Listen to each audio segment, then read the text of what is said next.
കാലുകളും കരങ്ങളൊക്കെ ബന്ധിച്ച് ചങ്ങലയായി ബന്ധിക്കപ്പെട്ട് കിടക്കുകയാണ്. പക്ഷെ അവിടെ അതരം ബന്ധിച്ചില്ല. തടവിൽ ജയിലിൽ കിടക്കുകയാണ്. അർദ്ധരാത്രിയായി, നല്ല ഉറക്കമൊക്കെ വരുന്ന സമയമാണ്. നമ്മൾ എന്ത് ചെയ്യും? ഇപ്പോഴെന്താ ആരാധന?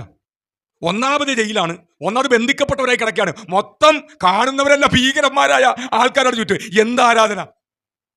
പക്ഷേ ആ കഷ്ടതയുടെ നടുവിൽ അർദ്ധരാത്രിയിൽ ഈ ദൈവദാസന്മാർ പാടാൻ തുടങ്ങി, സ്തുതിക്കാൻ തുടങ്ങി. അവര് പാടി സ്തുതിച്ചപ്പോൾ എന്തെല്ലാം സംഭവിച്ചുവെന്ന് അവിടെ രേഖപ്പെടുത്തിയിട്ടുണ്ട്. അവിടെ വലിയ ഭൂകമ്പമുണ്ടായി. അവർ പ്രാർത്ഥിച്ചപ്പോൾ വലിയ ഭൂകമ്പമുണ്ടായി. കാരാഗ്രഹത്തിന്റെ അടിസ്ഥാനങ്ങൾ കുലുങ്ങി, ചങ്ങലകളെല്ലാം അഴിഞ്ഞു വീണു, എല്ലാവരും സ്വതന്ത്രരായി. ഒടുക്കം കാരാഗ്രഹ പ്രമാണി കുടുംബവും രക്ഷിക്കപ്പെട്ടു, സ്നാനപ്പെട്ടു, മുന്നോട്ട് വന്നു. അപ്പോസ്തലന്മാർ കഷ്ടത്തിലായത് ഗുണമായില്ലേ? ആ ഒരു പ്രതികൂലത്തിലൂടെ പോയത് കൊണ്ടല്ലേ കാരാഗ്രഹ പ്രമാണി എന്ന് പറഞ്ഞാൽ ആരെന്നറിയാമോ? ഒരു ജയിലിന്റെ അധികാരി, ഉന്നത ഉദ്യോഗസ്ഥൻ. അതേ കുടുംബവും രക്ഷിക്കപ്പെട്ടെന്ന്.